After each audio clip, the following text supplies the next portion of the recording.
ربع 4 سنة عمتها 2025 سلام كبرات تعزبتي تلفزيون ساتلايت إيريسات ناس ساعات زي استدلوا زينتات حيزنا قريبنا لنا بقدام نتكن كندرستاتهم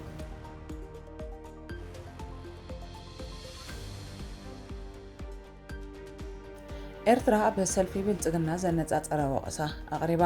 መራሒ ሓይልታት ቅልጡፍ ደገፍ መንግስቲ ኤርትራ ኣብ ጎድኒ መንግስቲ ሱዳን ብምዃን ንሓይልታቱ የውቅዕ ከም ዘሎ ኸሲሶ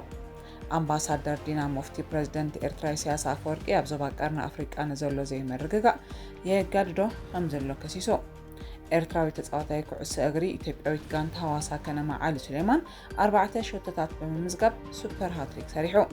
بسانكو هنا حد السودان اللي 4 مليون سدتنيات كم مستمزابلو حبرات هاجرات أفليتو زبلون قالوا تنين زرزرة مسعب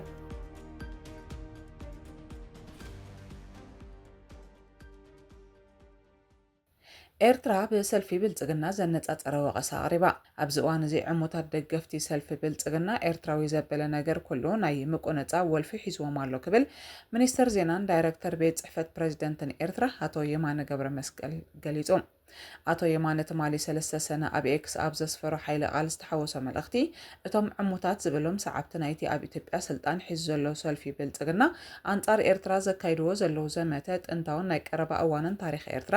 ካብ ምዝንባዕን ምጥዋይን ክሳብ ምርኻስ ነቲ ውሕስ ጉርብትና ንምምጻእ ዝሕልን ክቡርን ጽኑዕን ዞባዊ ፖሊስታታ ካብኡ ሓሊፉን ክሳብ ምክሽማሽ ህሉ ቁጠባን ዕቁር ዓቕምን ኤርትራ ከም ዝምጠጥ ከሲሶ ሚኒስተር ዜና ኤርትራ ኣስዒቡ እቲ ጸገም ካብ ሕጽረት ዝኽርታትን ክፍኣትን ጥራይ ዝተበገሰ ከም ዘይኮነ የግዳስ እቲ ሕማም ኣእምሮ ካብቲ ልኡላዊ ግዝኣታት ጎራብቲ ሃገራት ኣብ ምምናይን ምብሃግን ዝተሰረተ ዘይዓግብን ትርጉም ዘይብሉን ኣለሻ ኣፍ ደገ ባሕሪ ዝምንጭ ምዃኑ ሓቲቱ ብዛዕባ ቁጠባዊ ገስካስ ንዝግበር ዲስኩራት ብዝምልከት ኢትዮጵያ ኣብ ዝሓለፉ 20 ዓመታት ከም ሓንቲ ካብተን ኣዝየን ብዕዳ ዝተሓላለኸ ሃገራት መጠን በብዙሕ ዙርያታት ናይ ልቓሕ ምፍኳስን ካልኦት ናይ ጽዑቕ ክንክን ፍወሳታትን ከም ዝሓለፈት ክንዝክር ይግባእ ዝበለ የማነ ገብረ መስቀል ዞባ ቀርኒ ኣፍሪቃ ኣብ ጎደና ዘላቒ ልምዓት ክጓዓዝ ዘኽእሎ ግዙፍ ዕቑር ዓቕሚ ከም ዘለዎ እንተኾነ እዚ ዓቕሚ እዚ ክጭበጥን ክወሓስን ዝኽእል ኣብቶም መሰረታውያን መቋማታት ኣህጉራዊ ሕጊ ዝተሃንጸ ዘላቒ ዞባዊ ሰላም ክህሉ ከሎ ጥራይ ምዃኑ ኣስሚሩ መራሒ ሓይልታት ቅልጡፍ ደገፍ መንግስቲ ኤርትራ ኣብ ጎድኒ መንግስቲ ሱዳን ብምዃን ሓይልታቱ የውቅዕ ከም ዘሎ ኸሲሶ መራሒ ሓይልታት ቅልጡፍ ደገፍ ጀነራል ሓምደን ዳጋሎ መንግስቲ ኤርትራ ኣብ ውሽጣዊ ጉዳያት ሱዳን ኢዱ ብምእታውን ብቐጥታ ኣብቲ ኩናት ብምስታፍን ዓብዪ ዕንወት ከም ዘውረደ ከሲሶ ንሱ ትማሊ 3 ሰነ ኣብ ዝሃቦ መግለጺ ነዚ ጉዳይ እዚ ሸለል ኣይንብሎን ኢና ኩሉ ጸጋታትና ኣዋዲድና ኣብ ልዕሊ ኤርትራ ሓነናይ ምፍዳይ ስጉምታት ክንወስድ ኢና ክብል ተሓኒዩ ኤርትራ ክስታት ጀነራል መሐመድ ሓምዳን ዳጋሎ ሓሶትን ፖለቲካዊ ድራኸ ዘለዎን ብምባል በትሪ ነጺጋቶ ኤርትራን መንግስቲ ሱዳን ዲፕሎማሲያውን ሞራላውን ደገፍ ካብ ምግባር ዝሓለፈ ዝኾነ ወተሃደራዊ ተሳትፎ ከም ዘይገበረት ብመንግስቲ ኤርትራ ዝሕገዙ ገለ ማሕበራዊ ሚድያታት መልሲ ይቦምሉ ኣለዉ ኤርትራ ዘይከምተን ንረብሓ ናይ ወፃኢ ሓይልታት ብፍላይ ድማ ንረብሓ ኢማራት ዓረብ ዝዋሳኣ ዘለዋ ካልኦት ጎራብቲ ሃገራት ምስ ህዝቢ ሱዳን ደው ኢላ ከም ዘላ ድማ ገሊፆም ቅድሚ 2 ኣዋርሕ ላዕለዋይ ኣዛዚ ሰራዊት ሱዳን ጀነራል ዓብድልፋታሕ አልቡርሃን ኣብ ኣስመራ ዝገበረ ዑደት ኤርትራ ምስ ህዝቢ ሱዳን ትገብሮን ዘላ ምትሕግጋዝ ከም ዘመስከነ ይዝከር ግጭት ሱዳን ንምርግጋእ ኣብ ዝሕሰበሉ ዘሎ እዋን ኣብ መንጎ ተጻረርቲ ውድባትን ጎራብቲ ሃገራትን ዝቐርብ ዘሎ ክስን ፀረ ክስን ንጻዕርታት ሰላም ዝያዳ ክሓላልኾ ከም ዝኽእል تعزبتي قلتو أمباسادر دينا مفتي بريزيدنت إرترا إسياس أفورقي ኣብ ዞባ ቀርኒ ኣፍሪቃ ንዘሎ ዘይምርግጋእ የጋድዶ ከም ዘሎ ከሲሶ ኣባል ላዕለዋይ ኮሚቴ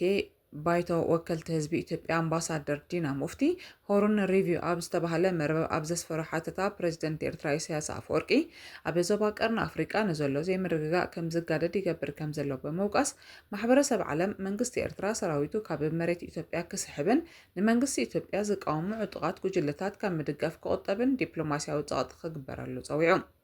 መንግስቲ ኤርትራ ልኡላዊ ግዝኣታት ኢትዮጵያን ዘይተወሰነ እዋን መቆጻሩ ክቕጽል ኣይክእልን ዝበለት ኣምባሳደር ናይ መወዳእታ ዓላማ ኢሳያስ ነቲ መሳርሒ ናይ ባዕዳውያን ሓይልታት ዝብሎ ኣብ ስልጣን ዘሎ መንግስቲ ኢትዮጵያ ምፍራስ ምዃኑ ገሊጾም ነዚ ንምዕዋት ካብ ብፍላይ ናይ ተጋሩን ኣምሓሩን ብሄራዊ ምልሻታት ይውድብን ይድግፍን ከም ዘሎ ከሲሱሎ ከምዚ ዓይነት ምትእትታው ኣብ ዞባዊ ምርግጋእ ሓደገኛን ነዊሕ ዝጸንሐን ሳዕቤን ክህልዎ ከም ዝኽእል ድማ ኣጠንቂቑ እዚ ከምዚሉን ከሎ ፕሬዚደንት ኢሳያስ ኣብ መበል 34 ዓመት ጽምብል ናጽነት ኤርትራ ኣብ ዘስምዖ መደረ ኤርትራውያን ድሕሪ ናጽነት ዘጋጠሞም ለውጥታት ናይ ምግላጽ ድሌትን ሞራልን ከም ዘይነበሮ ኣምባሳደር ዲና ሙፍቱ ቂሱ። ንሱ ፕሬዚደንት ኢሳያስ ብምኽንያት መዓልቲ ሃገራዊ ናጽነት ኤርትራ ዘቐረቦ ሓተታ ነቲ ዕለት ዘይውክል ካብ መንፈስ ናይቲ ዕለት ወፂኡ ንውሽጣዊ ጉዳያት ጎረባብቲ ሃገራትን ጂኦፖለቲካን ዝትንትን ሃለውለው ምንባሩ ነቒፉ። እቲ መደረ ኣብ እኹል ፍልጠት ዘይተመርኮሰ ምንባሩ ብምምልካት ከዓ ሓደ ሕምሲት ናይቲ ልዕሊ 20 ደቓይቕ ዝወሰደ መደረ እውን ብዛዕባ ናይ ኤርትራ ክውንነት ከም ዘይገለጸ ኣገንዚቡ። ኤርትራዊ ተጻዋታይ ኩዕሶ እግሪ ኢትዮጵያዊት ጋንታ ሐዋሳ ከነማ ዓሊ ስሌማን 4 ሸቶታት ብምምዝጋብ ሱፐር ሃትሪክ ሰሪሑ። ኤርትራዊ ተጻዋታይ ኩዕሶ እግሪ ክለብ ሐዋሳ ከነማ ሎሚ ረቡዕ 4 ሰነ ኣብ ዝተኻየደ ግጥም ፕሪምየር ሊግ ኢትዮጵያ ክለቡ ሐዋሳ ከነማ ኣብ ልዕሊ ሽረ እንዳስላሴ 5-1 ኣብ ዝተዓወተትሉ 4 ሸቶታት ብምምዝጋብ ሱፐር ሃትሪክ ሰሪሖም። ኤርትራዊ ኣጥቃዒ ዓሊ ስሌማን ብ19 ሸቶታት ነቲ ሊግ ብብዝሒ ሸቶ ይመርሖ ከም ዘሎ ተፈሊጡሎ። ንሱ ኣብ ናይ ሎም ዘበን ዓመተ ውድድር ኣብ ሓደ ፀወታ 4 ሸቶታት ብምምዝጋቡን ክብሮ ወሰን ሒዙሎ። ዓሊ ስሌማን ኣብዚ ናይ ሎሚ ፀወታ 4 ሸቶታት ብስሙ ከመዝግብ ከሎ ኣብቲ 5 ሸቶ ናይ ክለቡ ድማ ቀረብ ብምግባር ኣብ ኩለን ሸቶታት ተሳትፎ ገይሩ። ክለብ ሐዋሳ ከነማ ኣብዚ 18 ክለባት ዝሳተፈኦ ዘለዋ ውድድር ፕሪምየር ሊግ ኢትዮጵያ ብ44 ነጥቢ ኣብ 5ይ ደረጃ ተሰሪዓ ኣላ። ወዲ 24 ዓመት ዓሊ ስሌማን ኣብዚ ዓመት ውድድር እዚ ኣብ 31 ግጥማት ተሰሊፉ ንጋንቱ 19 ሸቶታት ከመዝግብ እንከሎ 3 ድማ ንሸቶ ዝኾና ቀረባት ገይሩሎ። 6 ጀነራላት ኢትዮጵያ ንምሕደራ አብይ አሕመድ በምህቋም ብፍቃዶም ካብ ስራሕ ተሰናቢቶም። 6 ወተሃደራዊ ጀነራላት ኢትዮጵያ ቀዳማይ ሚኒስትር አብይ አሕመድ ኣብ ልዕሊ ገዛእ ህዝቡ ዘካይዶ ዘሎ ኩሉ ዓይነት ግህሰታት በመቋሞም ብፍቃዶም ካብ ስራሕ ከም ዝተሰናበቱ ተገሊጾም። ንሳቶም ኩሎም ተወለድቲ ብሄር ኣምሓራ ኮይኖም ኣብ ልዕሊ ህዝቢ ክልል ኣምሓራ ናይ ዝሓለፈ 2 ዓመታት ዝተፈጸመን ዝፍጸም ዘሎን ኣረሜናዊ ተግባራት በመቋም ብፍቃዶም ካብ ወተሃደራዊ ስራሓት ከም ዝተኣለዩ ዝተፈላለያ ማዕከናት ዜና ውሽጢ ሃገር ሓቢረን። መሰነባት ናይዞም 6 ጀነራላት ነቲ ስርዓት ከዳኽሞ ይኽእል ኢሎም ዝሰግኡ ገለ ጀነራላት ተወለድቲ ኦሮሞ ካብ መሰነባት ከዓግትዎም ፈቲኖም መንባሮም ተገሊጾም። እቶም ዝተሰናበቱ ላዕለዎት መኮንናት ብርጋደር ጀነራል ማርየ በየነ፣ ብርጋደር ጀነራል አበበ በየነ፣ ብርጋደር ጀነራል ዳዊት ዮሐንስ፣ ብርጋደር ጀነራል ካሳ ደምለ፣ ብርጋደር ጀነራል አለሙ አየለን፣ ብርጋደር ጀነራል ሲሳይ ወለነን እዮም። ብሰንኪ ኩናት ሓድሕድ ሱዳን ልዕሊ 4 ሚልዮን ስደተኛታት ከም ዝተመዛበሉ ሕብራት ሃገራት ኣፍሊጡ። ኣብ ሱዳን ኣብ ወርሒ ሚያዝያ 2023 ኩናት ሓድሕድ ካብ ዝጀምር ንድሓር ብዝሒ ዝተመዛበሉ ሰባት ልዕሊ 4 ሚልዮን ከም ዝበፅሐ ሕብራት ሃገራት ማሊ ኣብ ዝሃቦ መግለፂ ሓቢሩ። ብመሰረት ጸብጻብ ሮይተርስ ኣፈኛ ትካል ስደተኛታት ሕብራት ሃገራት ዩጂን ቢዩን ኣብ ጀኔቫ ብዝሃበቶ ጋዜጣዊ መግለፂ እቲ ኣሃዝ ኣብዚ እዋን እዚ ኣብ ዓለም ዝኸፍአ ቅልውላው ምምዝባል ከም ዘመልክት ብምግላጽ ኣዕናዊ ምዕራፍ ኢላቶ። ቢዩን እቲ ግጭት እንተቐፂሉ ተወሰኽቲ ብኣሽሓት ዝቁፀሩ ሰባት ምምዝባሎም ከም ዘይተርፍ ኣጠንቂቓ። እዚ ብገዲኡ ንዞባውን ዓለማውን መርግጋ ኣብ ሓደጋ ክእቱ ከም ዝኽእል ድማ ኣገንዚባ። ኩናት ሓድሕድ ሱዳን ሕጂ ኣብ ሳልሳይ ዓመቱ በሚልዮናት ዝቁፀሩ ሰባት ኣብ ጎረባብቲ ሃገራት ጫድ፣ ደቡብ ሱዳን፣ ግብፂ፣ ኢትዮጵያ፣ ኤርትራ፣ ሪፐብሊክ ማእከላይ ኣፍሪቃን ሊብያን ዕቑባ ክሓቱ ኣገዲዱሎ። ልዕሊ 800,000 ካብቶም ስደተኛታት ናብታ ብሰንኪ ሕፅረት ምወላ ኩነታት መፅለሊኦም ኣዝዩ ኣሰካፊ ዝኾነላ ጫድ ከም ዝኣተውን ካብቲ ናይ ምወላ ፃውዒት 14 ሚእታዊ ጥራይ ከም ዝተማልአን ኣተሓባባርቲ ዞባ ዶሱ ፓትሪስ ኣህዋንሶ ካብ ሕብራት ሃገራት ኣብ ተመሳሳሊ መግለፂ ሓቢሩ። ኣህዋንሶ ኣብ ሱዳን ኣብ ዝርከብ ማዓስከር ስደተኛታት ዘምዘም ብዝተፈጸመ መጥቃዕቲ ናይ ዝተጎድአት ጓል 7 ዓመት ቆልዓ ዘጠቓለለ ስደተኛታት ኣብ ጫድ ዝረኸቦ ዝሕዝን ጸብጻብ ኣካፊሉ። ንሳ ኣቦኣን 2 ኣሕዋታን ሲእና እናሃደመት ከላ እግራ ከም ዝተቆረፀት ኣዲኣ ድማ ኣቐዲሞ ብዝተፈጸመ መጥቃዕቲ ከም ዝተቐትለት የዘንቱ። ነዞም ተመዛበልቲ ቅልጡፍ ሰብኣዊ ሓገዝን ፖለቲካዊ ፍትሕን እንተዘይተገይሩ ቁፅሪ ተመዛበልቲ ክውስኽ ከም ዝኽእል ዘጠንቀቐ ውድብ ሕብራት ሃገራት ኣህጉራዊ ማሕበረሰብ ንሱዳናውያን ስደተኛታት ደገፉ ክሕይልን ነቲ ግጭት ንምፍታሕ ክሰርሕን ተላብዩ።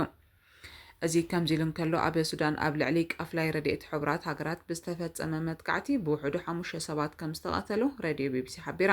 በቲ ኣብ ሰሜን ዳርፉር ዝተፈጸመ መጥቃዕቲ ሓያሎ ካልኦት ሰባት ከም ዝቆሰሉን መካይን ረድኤት ከም ዝነደዳን ንጸብጻብ ትካላት ሕብራት ሃገራት ብምጥቃስ እታ ሬድዮ ኣቃሊሓላ። እቲ ቃፍላይ ናብታ ኣብ ማእከል ውግእ ተኸርዲና ትርከብ ከተማ ኤልፋሻር ረድኤት ንምብጻሕ ዘተበገሰ እዩ ነይሩ። ነቲ መጥቃዕቲ ዝፈጸመ ወገን ብዝምልከት ሰራዊት ሱዳን ሓይልታት ቅልጡፍ ደገፍን ሓድሕዶም ይካሰሱ ኣለዉ። ናይ መወዳእታ ዜና ኣሜሪካዊ በዓል ጸጋ ቢል ጌትስ ካብ 200 ቢልዮን ዶላር ሃብቱ እቲ ዝበዝሐ ንኣፍሪቃ ክህብ ምዃኑ ኣፍሊጡ። መስራትን ወናንን ማይክሮሶፍት ቢል ጌትስ ዝበዝሐ ካብቲ 200 ቢልዮን ዶላር ሃብቱ ኣብ ዝቕጽሉ 20 ዓመታት ኣብ ሃገራት ኣፍሪቃ ኣገልግሎታት ጥዕና ትምህርትን ኣብ ምምሕያሽ ከውዕሎ ምዃኑ ምግላጹ ቢቢሲ ሓቢሩ። ቢል ጌትስ ዝበዝሐ ናይቲ ምወላ ኣብ ኣፍሪቃ ንዘጋጥሞ ብድሆታት ንምፍታሕ ኣብ ምሕጋዝ ክውዕል ምዃኑ ገሊጹ። እቲ ኣሜሪካዊ ቢልዮነር እዚ ሰናይ ተግባር ዕላዊ ዝገበሮ ኣብ ኣዲስ ኣበባ ኣብ ዝርከብ ዋና ቤት ጽሕፈት ሕብረት ኣፍሪቃ ምዃኑ ተፈሊጡ። ንሱ ስርዓተ ጥዕናን ትምህርትን ብምምሕያሽ ከምኡውን ዓቕሚ ሰባት ብምዕባይ ሃገራት ኣፍሪቃ ናብ ብልጽግና ከምርሓ ከም ዝኽእላ ገሊጹ እዩ። ኣብቲ ኣህጉር ዝርከቡ መንእሰያት ማህስቲ ኣርቲፊሻል ኢንተሊጀንስ ተጠቂሞም ብኸመይ ስርዓታት ክንክን ጥዕና ንምምሕያሽ ክጥቀሙሉ ከም ዝኽእሉ ክሓስቡ ምዒዱ። ወዲ 69 ዓመት ቢል ጌትስ ኣብ ዝሓለፈ ወርሒ ክሳብ ዓመት 2045 99 ሚእታዊት ካብ ሃብቱ ክህብ ምዃኑ ገሊጹ ነይሩ። ኣብ ዓለም ሓምሻይ ሃብታም ዝኾነ ቢል ጌትስ 99 ሚእታዊት ሃብቱ እንትሃበውን ቢልዮነር ካብ ምዃን ዝዓግቶ ነገር ከም ዘየለ ብሉምበርግ ገሊጹ። ክቡራት ተኸታተልትና ነዚ ሰዓት ዘዳልናልኩም ዜናታት ኣብ ዝንዛዝም ኣብ ቀጻሊ ብኻልእ ትሕዝቶ ክሳብ ንራኸብ ሰናይ ንምነየልኩም።